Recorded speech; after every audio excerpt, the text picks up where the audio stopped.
اب یہ قرآن کریم یہ انہوں نے سینے سے لگا دیا تھا تو ان کی دنیا بھی سنور گئی اور ان کا آخرت بھی سنور گیا ہے. دنیا بھی سنور گئی ہے اور آخرت بھی سنور گیا ہے. حضور علیہ السلام فرماتے ہیں قیامت کے دن جب میں اپنے قبر سے اٹھوں گا تو میرے دائیں ہاتھ میں ابو بکر کا ہاتھ اور بائیں ہاتھ میں عمر کا ہاتھ ہوگا رضی اللہ تعالیٰ عنہم. وفاداری کی شان دیکھیے کہ ان دونوں نے حضور کا ساتھ کبھی بھی نہیں چھوڑا کہ جان نچاور کر دیا. تو اللہ نے یہ مقام دیا کہ آج مرے ہوئے بھی حضور کے قدموں میں پڑے ہوئے. اب حضور کے پاس تو تمام لوگوں نے جانا ہے. جنہوں نے حضرت نبی کریم صلی اللہ علیہ وسلم پہ سلام کرنا ہے تو دوسرے رائٹ اوے وہ کہتے ہیں السلام علیکم یا صاحب رسول اللہ صلی اللہ علیہ وسلم، یہ ابو بکر صدیق، یا من فعل کذا و کذا، وہ جس نے حضور پر اپنی جان نچاور کر لی. اور رائٹ اوے پر آپ ایک قدم آگے ہو جاتے ہیں تو کہتے ہیں کہ السلام علیکم یا خلیفۃ المسلمین یا ابن الخطاب الذی فر عنک الشیطان والذی فعلت کذا و کذا و کذا و کذا. تو کیا یہ مقام کس وجہ سے؟ قرآن کریم کی وجہ سے. ان ھذا القرآن یہدی للتی یہ اقوام. تو اول لازم مومن کے لیے ذالک الکتاب، الف اول لام لازم اور میم مومن. تو قرآن کریم کے 5 رائٹس ہیں جو ہماری ڈیوٹیز ہیں. As a Muslim we are bound to do, we are bound to fulfil, we are bound to perform our duties. تو first right we must have a strong and firm belief in holy Quran. یہ کہاں ذکر ہے؟ قرآن کریم کے سورہ التغابن میں کہ فآمنوا باللہ. یہ پہلی رائٹ آپ لکھیں. قرآن کریم کا پہلا حق کہ فآمنوا باللہ، ایمان لائے اللہ پر، ورسولہ، اللہ کے رسول پر، والنور الذی انزلنا. اب وہاں کتاب اور قرآن کا ذکر نہیں، اللہ کریم نے اسے نور کہہ دیا اور اسی لائٹ پر جو ہم نے نازل کر دیا ہے. والنور الذی انزلنا، اس لائٹ پر آپ ایمان لائے جو لائٹ ہم نے نازل کر دیا ہے. سورہ تغابن حوالہ لکھیں تو آپ کو یاد رہے گا. تغابن. اب ہم ایمان لا چکے ہیں الحمدللہ، اللہ نے ہمیں ایمان دے دیا ہے. اللہ کی تعریف کرتے ہیں اسی لیے کہ اللہ نے ہمیں فیور دیا ہے. تو اب قرآن کریم کا ایک دوسرا حق ہے کہ پھر ہم نے اسے لفظاً پڑھنا ہے، کیونکہ قرآن کریم کا لفظ پڑھنا بلکہ اس کی ایک صفحے کو دیکھنا، ایک صفحے کو دیکھنا، یہ بھی ایک بہت بڑی عبادت ہے. نبی کریم صلی اللہ علیہ وسلم نے فرمایا النظر الی کتاب اللہ عبادہ. قرآن کریم کے صفحے کو ویسے دیکھنا یہ عبادت ہے. النظر الی بیت اللہ عبادہ، بیت اللہ کے سامنے بیٹھ کر بیت اللہ کو دیکھنا یہ ویسے عبادت ہے. میں ان دوستوں کو وہاں کہا کرتا تھا اگر آپ سے طواف بھی نہیں ہو سکتا، میں مجھ سے تو زیادہ نہیں ہو سکتا، یہ تو تکڑا تھا، یہ تو بس طواف ہی طواف کرتا رہا. تو میں نے کہا کہ بس یہاں سامنے بیٹھ جائیں گے اور بیت اللہ کو دیکھتے رہیں گے، اس سے بڑھ کر کوئی عبادت ہے نہیں. کیونکہ حضور نے فرمایا کہ بس اللہ کے گھر کو دیکھتے رہیے، آنکھوں کی ٹھنڈک مل جائے گی اور آنکھیں ٹھنڈی ہو جاتی ہیں.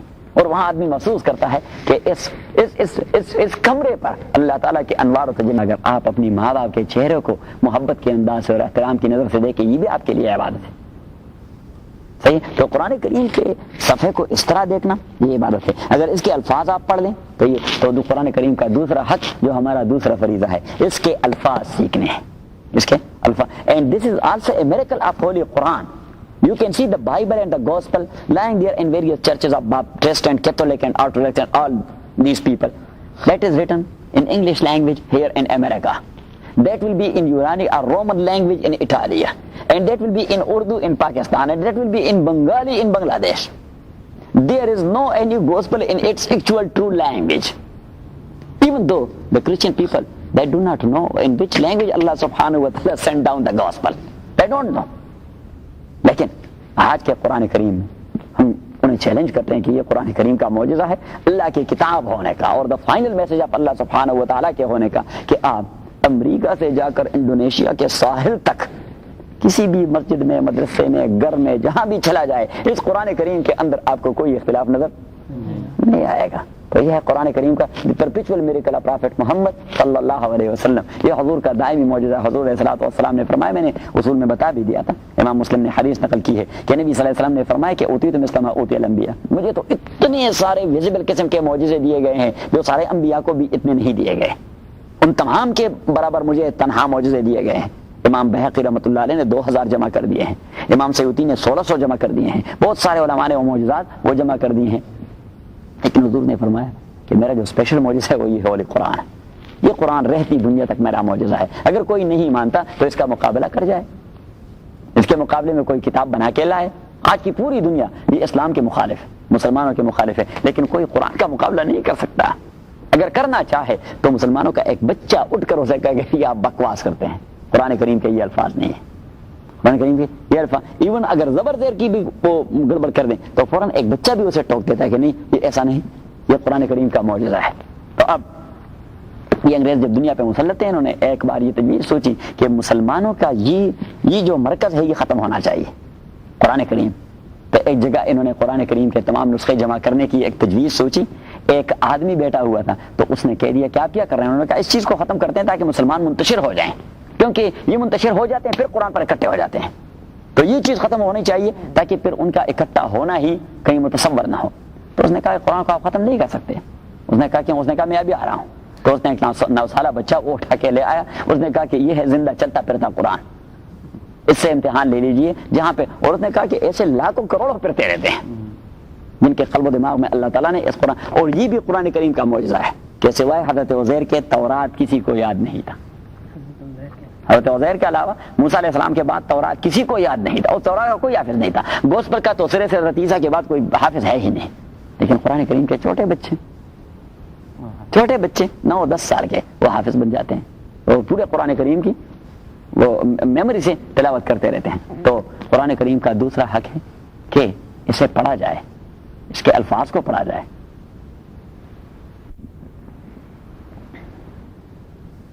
اس کی تائید یہ کہ الف لام میم اول لازم مومن کے لیے ذالک الکتاب، کہ یہ کتاب پڑھے۔ اب دوسرا حق ہم نے پورا کر دیا، تو تیسرا حق ہے قرآن کریم کا کہ اس کے مفہوم اور معانی کو سمجھا جائے۔ کتاب انزلناہ الیک مبارک لیدبروا آیاتہ، اللہ کریم نے فرمایا لیدبروا آیاتہ، آپ تدبر اور غور و خوض کریں اس کے آیات میں۔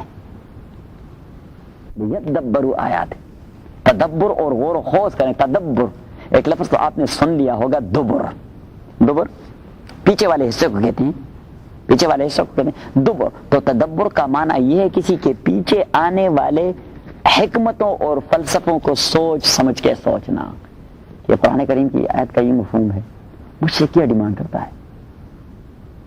یہ کہتے ہیں تدبر۔ یہ نہیں ہے کہ بس میں نے اٹھا دیا ترجمہ پڑھ لیا اور یا قاضی صاحب کو سن لیا اور بہت اچھا بیان دے دیا، بڑی اچھی تفسیر کی، نہیں، یہ اب مجھ سے ڈیمانڈ کیا کرتا ہے۔ میں نے آپ کو اصول میں بتا دیا تھا کہ ابن عمر رضی اللہ تعالیٰ فرماتے ہیں کہ میں نے نبی صلی اللہ علیہ وسلم سے سورہ بقرہ کی تفسیر 8 سال میں سیکھی۔ کیا وہ اتنا کن ذہن تھا؟ اس سے تو حضور کی ایک ادنا سنت بھی وہ کبھی نہیں بھول جاتا تھا۔ اس کو تو یہ بھی پتا ہوتا کہ حضور علیہ الصلوۃ نے سفر کرتے ہوئے کیا پانی پی لیا تھا، اور جب وہاں پہنچ جاتے تو پیاس کے بغیر وہاں پانی پیتے کہ نبی کریم صلی اللہ علیہ وسلم کی سنت کا اتباع کرنا ہے۔ تو عبداللہ بن عمر وہ کہتے ہیں کہ 8 سال میں نے سورہ بقرہ سیکھ لیا۔ حضرت نافع فرماتے ہیں حضرت اتنا وقت لگا ہے؟ اس نے کہا کہ قرآن کریم کے سورہ بقرہ کے جتنے سارے احکام میں نے سیکھ لیے تو پہلے جو احکام حضور نے بتائے ان کو عملی جامہ پہنایا، بعد میں کوئی نیا سبق لے لیا۔ تو یہ تھے صحابہ رضوان اللہ علیہ مجمعین کہ یا نبی کریم صلی اللہ علیہ وسلم سے پڑھ لیا، وہاں عملی جامہ پہنایا تو پھر آئے کہ اب نیا سبق دے دیں، اب نیا سبق پڑھائیں۔ ایک تو ہم ہیں کہ پڑھنے اور پڑھانے کے انبار لگا دیتے ہیں، لیکن عمل کرنے کا کوئی پتہ نہیں ہوتا، کیونکہ عمل کرنے سے پہلے ہمارے ذہن میں خدشات اور تحفظات بہت زیادہ آ جاتے ہیں کہ عمل کا مرحلہ وہ تو پتہ نہیں آئے گا ہی نہیں، پہلے اعتراضات ہیں اور خدشات ہیں اور تحفظات ہیں اور آبزرویشنز ہیں اور پتہ نہیں کیا کچھ ہے۔ تو تیسرا حق اس کا لیدبروا آیات، کہ اس کے آیات میں غور و خوض کیا جائے، اس کے آیات کے مفاہیم کو سمجھ لیا جائے، فلسفے اور حکمت کو، فلسفی بیانڈ، اور وہ کیا کہتے ہیں باٹم لائن، اس کے باٹم لائن کو سمجھنا ہے کہ what's the bottom line relating to this very آیا، to this very verse of holy Quran. تو اس باٹم لائن کو سمجھنا ہے، اسی کو پڑھنا ہے۔ یہ ہے قرآن کریم کا تیسرا حق۔ اب بہت سارے لوگ اور بہت سارے غیر مسلم وہ بھی قرآن کریم پہ ریسرچ کرتے رہتے ہیں، پی ایچ ڈی کرتے رہتے ہیں۔ بہت سارے لوگ غیر مسلم وہ ایمان ہی نہیں رکھتے، تو اللہ کریم نے فرمایا کہ نہیں، مسلمانوں کے اوپر اس کا ایک چوتھا حق ہے، وَلِيَتَذَكَّرَ أُولُو الْأَلْبَابِ، لِيَتَذَكَّرَ أُولُو الْأَلْبَابِ۔ تذکر کا معنی ہے، نہیں ذکر نہیں، تذکر کا معنی اسے کہتے ہیں باب تفاعل، اور تفاعل میں تکلف ہوتا ہے۔ وَلِيَتَذَكَّرَ أُولُو الْأَلْبَابِ، عقل والے اپنی ذہن کو ڈکٹیٹ کرے کہ آپ نے کیا کرنا۔ تذکر کا معنی ہے اپنے ذہن کو ڈکٹیٹ کروانا، صرف میمورائز نہیں کروانا، اپنے ذہن کو ڈکٹیٹ کروانا، اپنی ضمیر کو ڈکٹیٹ کروانا، اپنے مائنڈ کو ڈکٹیٹ کروانا۔ اور پیچھے فرمایا اولو الالباب کہ یہ عام آدمی کا شیوا نہیں اور عقل والے کا شیوا بھی نہیں۔ عقل تو تمام انسانوں کو اللہ تعالیٰ نے دے دی ہوئی۔ ایک ہوتا ہے آلمنڈ یا والنٹ، اور ایک ہوتا ہے اسی کے اندر مغز. تو ایک ہوتا ہے عقل. عقل is just like almond. But لب جس کا پلورل آ گیا یہاں الباب، لب دیٹ از دا ویری مغز lying inside the almond and walnut. اس کے اندر جو مغز ہے، جو کھانے والی چیز ہے، تو لب اصل میں عقل کے مغز کو کہتے ہیں. کہ یہ تذکر ان لوگوں کا شیوا ہے جو عقل کے مغز کو استعمال کرتے ہیں. اس کا پوست اتار دیتے ہیں عقل کا. ہمارے عقل وہ مغز جو ہے وہ پوست کے اندر ہے، اور ہم نے ابھی تک پوست اتارا نہیں اور اتاریں گے بھی نہیں. اور جب تک آلمنڈ پر پوست رہے تو وہ کسی کام کا ہوتا ہے کچھ نہیں. والنٹ پر پوست رہے، پینٹ پر پوست رہے تو وہ کسی کام کا نہیں ہوتا. آپ پوست اتاریں گے تو پھر مغز کام آئے گا. تو اللہ کریم نے فرمایا وَلِيَتَذَكَّرَ أُولُو الْأَلْبَابِ کہ اسے عملی جامہ پہنائے، لیکن یہ وہ پہنا سکتے ہیں جنہیں اللہ تعالیٰ نے مغز عقل دیا ہے اور وہ مغز عقل کو استعمال کرتے ہیں. یہ چوتھا حق ہے. اب یہ تمام مسائل ہیں انڈیویجولس ریگارڈنگ اور انڈیویجول لائف. ایمان میرا انڈیویجول مسئلہ، اس کے الفاظ سیکھنا میرا انڈیویجول مسئلہ، اس کا معنی اور مفہوم سمجھنا میرا انڈیویجول مسئلہ، اس پہ عمل کرنا میرا انڈیویجول مسئلہ. لیکن اللہ کریم نے فرمایا ہے کہ قرآن کریم یہ تو انڈیویجولس کے لیے صرف نہیں آیا، تو سوسائٹی اور کمیونٹی کے لیے ایز اے ہول میں نے بھجوا دیا ہے کہ انہوں نے اپنے سسٹم کو اسی کے اساس پر اسٹیبلش کروانا ہے. فرمایا فلا، پانچواں حق ہے قرآن کریم کا کہ فلا وربک. اس فلا سے آگے والی آیت میں ایک بات آئی ہے. حضور اسلام کے زمانے میں ایک منافق means a person who claimed to be Muslim but he is not. تو ایک منافق اور ایک یہودی کا جھگڑا تھا کسی زمین پر. اب یہودی کہہ رہا تھا کہ چلو یہ مقدمہ آپ کے پیغمبر محمد کے پاس لے چلتے ہیں صلی اللہ علیہ وسلم، وہ ہمارے لیے آربیٹریشن اور میڈیشن کرے گا اور فیصلہ دے دے گا، ہم اس کے ججمنٹ قبول کریں گے. اب وہ جو منافق تھا اسے پتا تھا کہ پیغمبر تو بیانات کو سن کر حقیقت والا فیصلہ کرے گا، چاہے وہ یہودی کے حق میں جائے یا میرے حق میں جائے. اور اسے معلوم تھا کہ زمین تو ہے اس کی، میں نے تو ویسے انلیگل پوزیشن کیا ہوا ہے اور انلیگل پوزیشن میں نے لیا ہوا ہے. تو وہ کہہ رہا تھا کہ نہیں، آپ کے تورات کا ایک عالم ہے کعب بن اشرف، بڑا خبیث آدمی تھا، کہ کعب بن اشرف کے پاس لے چلتے ہیں، دیکھیے آپ کے تورات کا عالم. اس نے کہا بھائی وہ میرے تورات کا عالم ہے، وہ بڑا خبیث آدمی ہے، وہ خیانت گر ہے، وہ جھوٹا ہے، وہ مکار ہے، وہ فریبی ہے. آپ کے محمد جو ہے صلی اللہ علیہ وسلم میں اسے پیغمبر نہیں مانتا. لیکن اس نے کہا کہ وہ حق سے کبھی روگردانی نہیں کرتا، وہ جو بات کرتا ہے فیصلہ حق کرتا ہے، چاہے اس کے دشمن کے حق میں کیوں نہ جائے. اس نے کہا کہ وہاں جاتے ہیں. اب مسلمان وہ چھیڑخانی کر رہا تھا اور طاقتور بھی تھا، اس نے اسے تپڑ ماری کہ نہیں وہاں جاتے ہیں. اتنے میں کچھ لوگ اکٹھے ہو گئے. اب بعض اوقات تنہائی میں آدمی ایک بات کر سکتا ہے، لیکن جب لوگ جمع ہو جائیں تو پھر وہ سمجھتا ہے کہ یہ لوگ مجھے تپڑ ماریں گے، آپ کیا بکواس کر رہے ہیں. تو اس نے کہا چلو چلتے ہیں محمد کے پاس صلی اللہ علیہ وسلم. چلے گئے. حضور نے جب بیانات سن لیے، فیصلہ کر دیا یہودی کے حق میں کہ اس کا حق ہے، اپنے کیوں انلیگل پوزیشن لے لیا.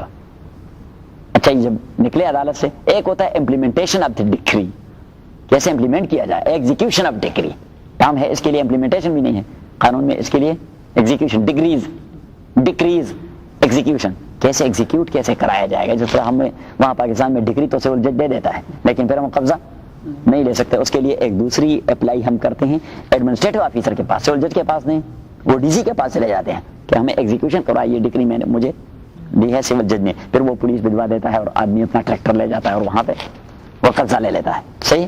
تو اب ایگزیکیوشن کیسے کرے گا. اب جب باہر نکلا، یہودی غریب آدمی تھا، اس منافق نے اسے گریبان سے پکڑا کہ چلو آپ نے مجھے میری مرضی کے بغیر پیغمبر کے پاس آپ مجھے لے آئے، میں صحیح طریقے سے وہ اپنی بات اس کے ذہن میں نہ ڈال سکا. کیسا خبیث آدمی تھا. چلو حضرت عمر کے پاس چلتے ہیں. اس نے کہا بھائی یہ بھی کوئی بات ہوئی، ایک بات تو مجھے سمجھائیے کہ محمد کا رتبہ آپ کے نزدیک بڑھا ہے یا عمر کا. اگر محمد کا رتبہ بڑھا ہے تو سپریم کورٹ کا فیصلہ آپ سے جج کے پاس لے چلتے ہیں. یہ کیا حماقت والی بات کرتے ہیں. اس نے دوسری تھپڑ لگا دی کہ چلے میرے ساتھ. غریب آدمی تو چل پڑا. حضرت عمر کو ناکنگ کر دیا. تو عمر نے کہا رضی اللہ تعالیٰ عنہ. حضرت عمر رضی اللہ تعالیٰ نے پوچھ لیا کہ کیا ہے بھائی. تو اس نے کہہ دیا کہ جی یہ یہودی ہے، یہ میرے زمین پر قبضہ کرنا چاہتا ہے اور دعویٰ کیا ہوا ہے، تو ہم آپ کے پاس فیصلہ لے آئے ہیں. تو حضرت عمر نے یہودی سے کہہ دیا کیا معاملہ ہے بھائی. اس نے کہہ دیا کہ جی میرا اور اس کا معاملہ ہے، زمین میری ہے، اس نے انلیگل قبضہ کیا ہوا تھا، میرا اور اس کا جھگڑا ہو گیا. یہ مجھے کعب بن اشرف خبیث کے پاس لے جانا چاہتا تھا، میں بزور اسے نبی صلی اللہ علیہ وسلم کے پاس لے گیا. حضور نے میرے بیانات سن کر میرے حق میں فیصلہ دے دیا. اب باہر آ کر اس نے میرے گریبان سے پکڑا اور آپ کے پاس لے آئے. اور اس منافق کی غلط فہمی تھی کہ میدان جہاد میں تو حضرت عمر کافروں پہ ٹوٹ پڑتے ہیں، تو یہاں بھی یہودی کو دیکھ کر اگر اس کا زمین بھی ہے تو مجھے دے دے گا، کہ یہودی کی کوئی زمین نہیں ہوتی. چلو کافر کی زمین سے کیا تعلق ہے, آپ لے لیں. حضرت عمر رضی اللہ عنہ نے منافق سے کہہ دیا کہ اوہا کر, اس طرح ہے مسئلہ. میں کہا ہاں جی, وہ میں صحیح طور سے نبی صلی اللہ علیہ وسلم کے ذہن میں بات نہیں ڈال سکا تو آپ کے پاس لے آئے ہیں. تو حضرت عمر نے فرمایا کہ آپ انتظار کر, میں آ رہا ہوں. گھر چلا گیا اور تلوار اٹھا کے لے آیا اور اس منافق کا سر در سے جدا کر دیا اور اسے کہہ دیا کہ من لم یرضى بقضاء رسول اللہ فیقضی له عمر هكذا. جو محمد کے فیصلے پر راضی نہیں ہوتا اور عمر کے پاس محمد کا فیصلہ لے آتے ہیں تو عمر کا تو یہ فیصلہ ہوتا ہے کہ وہ مرتد ہو جاتا ہے. کلمہ کہنے کے باوجود وہ مرتد ہو جاتا ہے, تو مرتد کی تو یہی ایک ہی سزا ہے کہ اس کا سر قلم کر دیا جائے. تو وہاں اللہ کریم نے فرمایا کہ یریدون ان یتحاکموا الی الطاغوت, یہ عجیب کلمہ کہنے والے ہیں, یہ شیطانی نظام کے پاس, یعنی کعب بن اشرف جیسے شیطان کے پاس اپنا فیصلہ لے جاتے ہیں. وَيُرِيدُ الشَّيْطَانُ أَن يُضِلَّهُمْ ضَلَالًا بَعِيدًا, شیطان انہیں بھٹکاتا رہتا ہے. وَقَدْ أُمِرُوا أَن يَكْفُرُوا بِهِ, انہیں حکم دیا گیا ہے کہ آپ شیطانی نظام سے بغاوت کر دیں, شیطانی سسٹم سے بغاوت کر دیں. اور پیچھے فرمایا فلا, کلمہ کہنے والوں کو تو ایسا نہیں کرنا چاہیے, انہوں نے اپنے فیصلے قرآن سنت پہ کرنے چاہیے. وَرَبِّكَ, اللہ کریم نے فرمایا مجھے آپ کے لاڈ کی قسم, لا یؤمنون, یہ لوگ مومن نہیں بن سکتے, حتی یحکموک فیما شجر بینہم, جب تک یہ اپنے منازعات اور جھگڑے آپ کے لائے ہوئے نظام پر فیصلہ نہ کریں. تو یہ قرآن کریم کا پانچواں اور آخری حق کہ اس کے لائے ہوئے سسٹم اور نظام کو امپلیمنٹ کرنا ہے اللہ کی زمین پر. وصلی اللہ تعالی علی خیر خلقہ محمد وآلہ واصحابہ الکریم. اما بعد فاعوذ باللہ من الشیطان الرجیم, بسم اللہ الرحمن الرحیم. تو رات ہم یہ ذکر کر چکے تھے کہ مقطعات قرآنی الف لام میم اور الف لام را, اس میں دو مذاہب ہیں. ایک مذہب بعض علماء کا کہ اس کا جو مراد اور مقصود ہے وہ صرف اللہ تعالیٰ کو معلوم ہے, اور دوسرا بعض دیگر علماء کا جن میں صحابہ بھی شامل ہیں, حضرت عبداللہ ابن عباس اور حضرت علی رضی اللہ تعالیٰ عنہ, کہ ایک ہوتی ہے اس کی تفسیر اور ایک ہے اس کی تعویل. تو تفسیر وہ مطلوب معنی جو اللہ کو مطلوب ہے وہ صرف اللہ ہی جانتا ہے, لیکن ہم اسے کسی چیز کی ایبریویشن بھی قرار سکتے ہیں, ہم اسے کسی چیز کا حساب بھی سمجھ سکتے ہیں. جس طرح ایبریویشن کے حوالے سے رات ہم نے بات کی کہ حضرت عبداللہ ابن عباس رضی اللہ تعالیٰ عنہ نے کہہ دیا کہ الف اللہ اور لام جبریل اور میم محمد, کہ یہ قرآن کریم اللہ کی طرف سے محمد کی طرف جبریل امین کی وساطت سے آ پہنچا. یا فرمایا کہ اللہ لطیف منان, الف اللہ, لام لطیف اور میم منان, کہ اللہ نے بڑی لطف اور بڑا احسان کیا ہوا ہے. کیا احسان ہے؟ تو پیچھے جواب ہے ذالک الکتاب, کہ یہ قرآن کریم یہ سب سے بڑا احسان ہے اللہ تعالیٰ کا. دوسری بات یہ کہ یہ حروف تہجی یا الفابیٹس, اس کے بعض ممالک میں کچھ قیمتیں رکھ دی جاتی ہیں. ابجد کا نام آپ نے سنا ہوگا کہ یہ حروف ابجد کی حساب سے اس کی قیمت یہ بنتی ہے. جس طرح ہم 786 786 وہ لکھ لیتے ہیں کہ یہ بسم اللہ کی, تو یہ اعداد جو ابجد کے حساب سے وہاں انہوں نے ایک حساب لگایا, تو اسی حوالے سے بسم اللہ کے حروف کی قیمت کو آپ جمع کر دیں تو وہ 786 وہ بن جاتے ہیں. نبی صلی اللہ علیہ وسلم کے پاس یہود آئے اور انہوں نے کہا کہ آپ کے قرآن میں کچھ اس قسم کی چیزیں ہیں, تو نبی صلی اللہ علیہ وسلم نے کہا الف لام میم, تو انہوں نے حساب لگا دیا اپنے اعداد و شمار کے حوالے سے کہ اوف, جس دین کی مدت وہ 100 سال سے زیادہ نہ ہو ہم اسے کیوں قبول کریں. مینس کہ یہ انہوں نے انڈیکیشن سمجھا کہ یہ قرآن 30 سال کے لیے آیا, 100 سال کے لیے, 60 سال کے لیے آیا. تو نبی صلی اللہ علیہ وسلم نے فرمایا وہ ہونا کا غیر ذالک, قرآن کریم میں صرف الف لام میم نہیں, کئی بار تو الف لام میم ہے, کئی بار الف لام را ہے, الف لام میم را ہے, قاف صاد نون یا سین طا ہا کاف ہا یا عین صاد ہا میم عین سین قاف, 7 بار تو حامیم صرف آیا ہے. تو یہود نے جب یہ سارے الفاظ سنے تو انہوں نے کہا کہ دبس علینا الامر, ہم پتہ نہیں لگا سکتے کہ یہ کتنی مدت تک چلے گی, یہ تو اپ ٹو دی ڈے آپ ریزریکشن چلتی رہے گی. تو اس کا معنی یہ ہے کہ یہ ہوتے ہیں تعویلات جو علماء نے اس کے لیے نکالے ہیں. تیسری بات وہ یہ کہ عربی کے الفابیٹس ہیں 28. کتنے ہیں؟ 28. اور پھر تجوید کے اعتبار سے علماء تجوید و قراءت نے اس کی تقسیم کی ہے. علماء کرام نے اس کی تقسیم کی ہے کہ مثلا کچھ ہیں حروف حلقی. حروف حلقی کا معنی یہ ہے کہ وہ یہاں آپ کے اس نرخرے سے اور حلق سے آپ اس کی تلفظ کریں گے, اس طرح عین ہا ہا, یہاں سے آواز نکلتی ہے, یہاں پہ وائبریشن پیدا ہو جاتی ہے, ہا ہا ہا ہا, یہاں پہ وائبریشن اسے کہتے ہیں حروف حلقیہ. تو یہ جتنے سارے حروف سورتوں کے ابتدا میں آئے ہیں تو تقریباً تمام انواع و اقسام کے آدھے وہاں منشن کیے گئے ہیں. تجوید کے ہر نوع کے حروف کے آدھے حروف وہ وہاں پہ منشن کر دیے گئے ہیں. گویا کہ یہ ایک انڈیکیشن ہے قرآن کریم کی الفاظ اور اس کی پروننسیشن کی تصحیح کے لیے اللہ کریم نے ہدایات دی ہیں. تیسری بات یہ ہے کہ چونکہ قرآن کریم کا اسلوب اور انداز وہ اسلوب اور انداز ہے جو نزول کے زمانے میں عربوں کا تھا. عربوں کا جو اسلوب اور انداز تھا اپنے مقالے اور اپنے تیسز اور اپنے ایسیز اور کمپوزیشن لکھنے کا، تو قرآن کریم نے بھی اس انداز کو اپنایا کیونکہ ڈائریکٹ تو وہ وہاں ان عرب کو مخاطب کر رہے تھے. نبی صلی اللہ علیہ وسلم ایڈریس کر رہے تھے اہل مکہ کو اور ان دی سراؤنڈنگ آف مکہ یا in the Arabian peninsula those who were living at that time. تو رسول اللہ تو ان کے نزدیک یہ ایک انڈرسٹوڈ مسئلہ تھا کہ وہ جب اس سے کو شروع کر دیتے تو اس کے ابتدا میں کچھ الفابیٹس لکھ لیتے ہیں. جس طرح آپ نے کئی بار مشاعروں میں شعراء کو دیکھا ہوگا، پاکستان میں مشاعرہ سننے کا اتفاق ہوا ہوگا کہ وہاں کوئی شاعر وہ اٹھ جاتا ہے اور اپنا شعر سنانے اور ترنم میں سنانے لگ جاتا ہے تو اس سے پہلے وہ یہ ایک ردم سا نکالتے ہیں. صحیح ہے. اب اس کا کوئی مفہوم نہیں ہوتا، لیکن یہ ایک انڈرسٹوڈ مسئلہ ہے کہ شاعر جب اپنا کلام ترنم میں شروع کرے گا تو اس سے پہلے کوئی ردم وہ شروع کر دیتا ہے اور بعد میں وہ، جس طرح وہ ایک تھے حبیب جالب صاحب، حبیب وہ بڑے ترنم میں اپنے اشعار پڑھتے تھے. صحیح ہے. آپ کے لاہور کے تھے تو حبیب جالب صاحب تو وہ بڑے ترنم سے تو وہ جب شروع ہو جاتے تو اس طرح کرتے ہیں خطرہ ہے زرداروں کو. اب یہ جو پہلے ہاں کرتے تھے تو یہ ایک انڈرسٹوڈ مسئلہ ہے کہ شعراء جب ترنم میں پڑھنے شروع ہو جاتے ہیں تو پہلے وہ ردم. تو اس طرح عربوں کا طریقہ تھا کہ اپنا ایسے اور کمپوزیشن یا تیسری شروع کرتے وقت ابتدا میں کچھ الفابیٹس وہ پک کرتے اور وہ ابتدا میں لکھتے تھے 3 یا 4 یا 5 زیادہ سے زیادہ. اور آپ دیکھیں تو قرآن کریم کے تمام صورتوں میں جو الفابیٹس صورتوں کے ابتدا میں آئے ہیں تو وہ یا ایک حرف ہے قاف والقرآن المجید، صاد والقرآن ذی الذکر، نون والقلم وما یسطرون، یا 2 ہیں طا ہا، یا سین، یا 3 ہیں الف لام میم، یا 4 ہیں الف لام میم را، یا 5 ہیں ہا میم عین سین قاف کاف ہا یا عین صاد.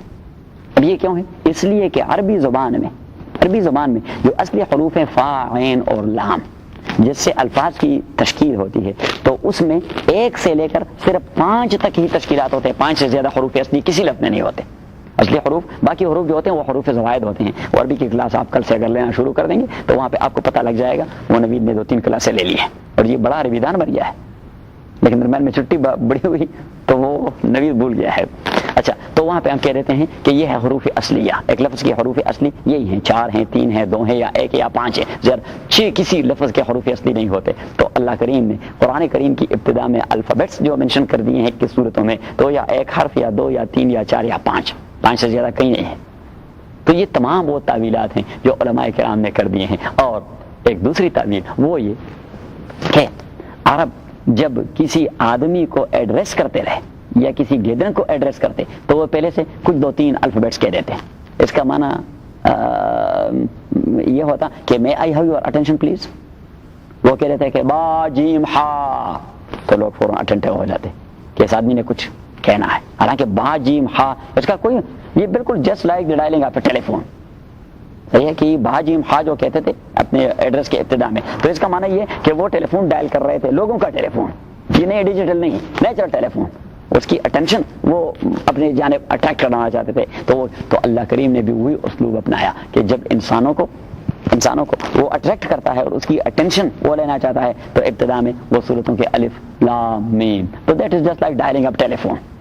تو جب آپ اٹینٹو ہو گئے کہ بھائی کیا اہم بات ہے تو اللہ کریم نے فرمایا اس سے کیا اہم بات ہو سکتی ہے ذالک الکتاب لا ریب فیہ، ذالک الکتاب لا ریب فیہ. اور دیکھیے جتنے سارے قرآن کریم کے اندر یہ الفابیٹس جن صورتوں میں آئے ہیں تو وہاں right away after mentioning these alphabets ادھر اللہ سبحانہ و تعالی مینشننگ دا ہولی قرآن اور ہولی پرافٹ ہمسیلف. تو چونکہ مسئلہ تھا تو ہولی قرآن اور ہولی پرافٹ کا، تو جہاں بھی الفابیٹس آئے ہیں تو آپ دیکھیے الف لام میم تو پیچھے ذالک الکتاب لا ریب فیہ،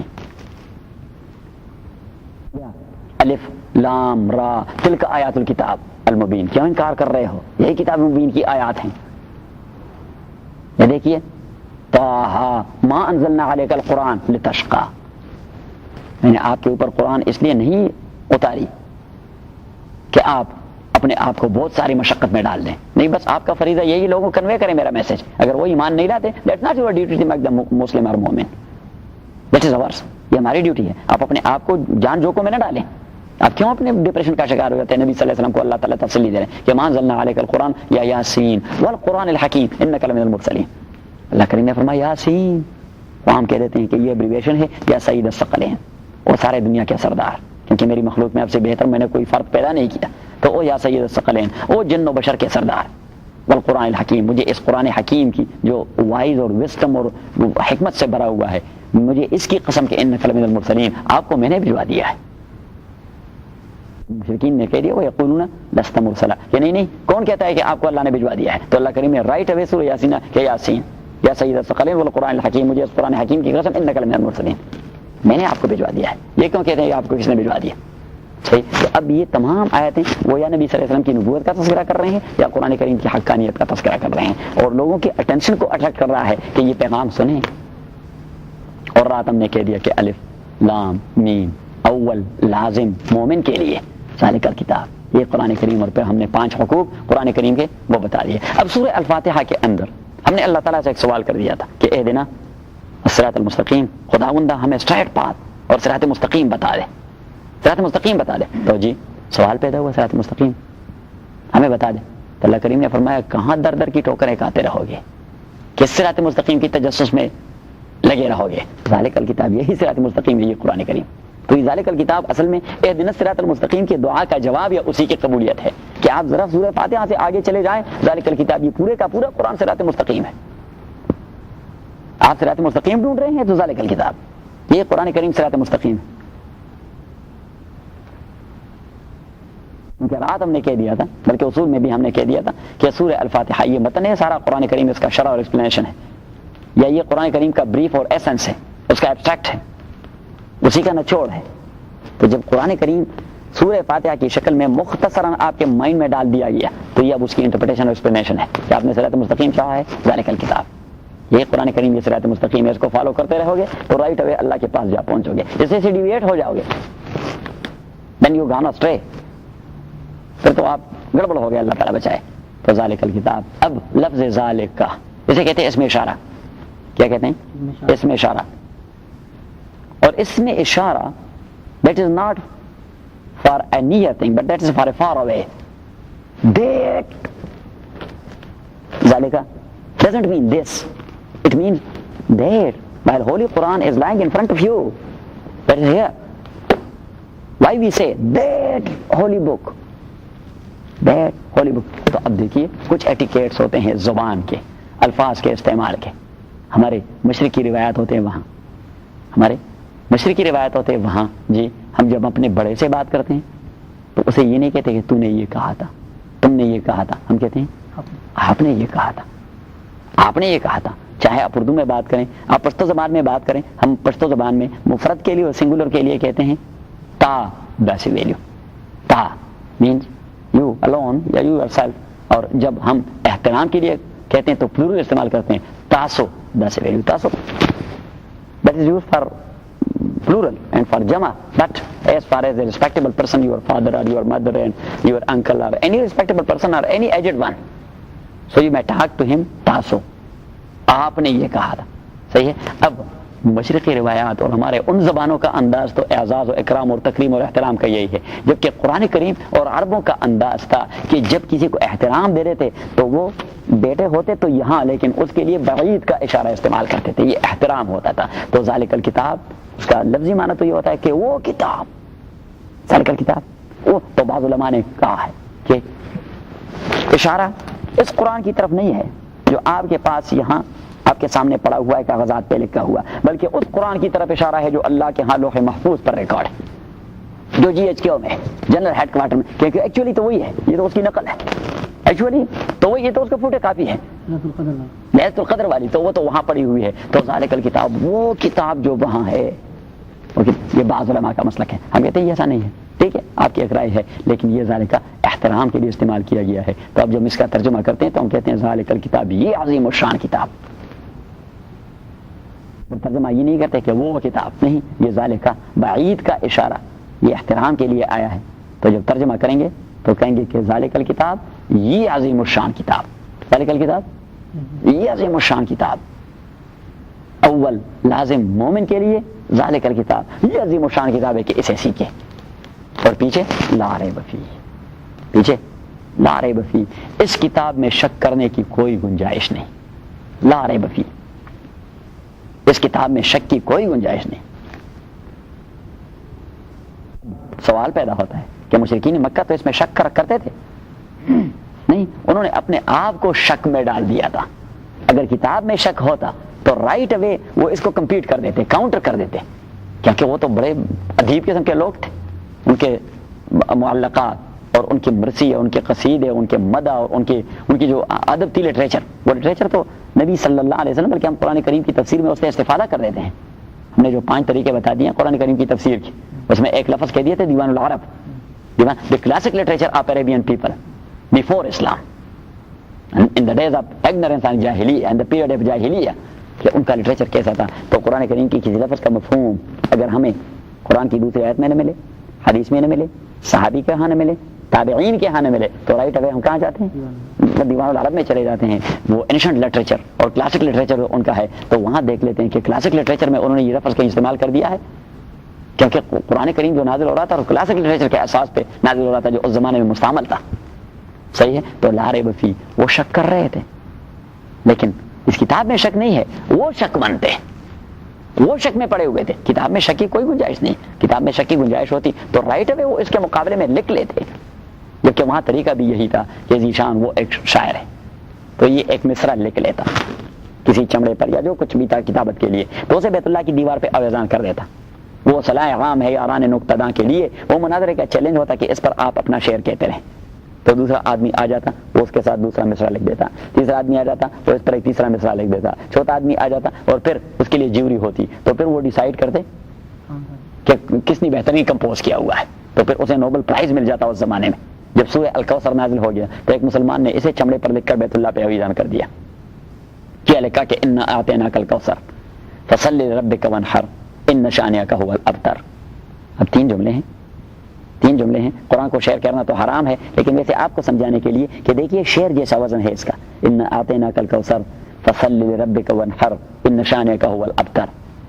تو ایک مسلمان نے اسے چمڑے پر لکھ کے بیت اللہ پہ آویزان کر دیا. اسی سال کا جو نوبل انعام یافتہ تھا وہ آ کے وہاں کھڑا رہا. بہت سارے لوگ بھی اکٹھے ہو گئے. کس نے لکھا ہے بھائی؟ کیا عجیب کلام لکھا ہے. تمام سوچ رہے تھے اس پر کیا کہا جائے، اس پر کیا کہا جائے. تو وہ جو نوبل انعام یافتہ تھا اسی نے لکھ لیا کہ ما ھذا قول البشر، یہ انسان کا کلام نہیں جو ہم کمپیٹ کر سکیں. یہ تو میٹا فزیکل قسم کا کلام ہے، سپر نیچرل قسم کا کلام ہے.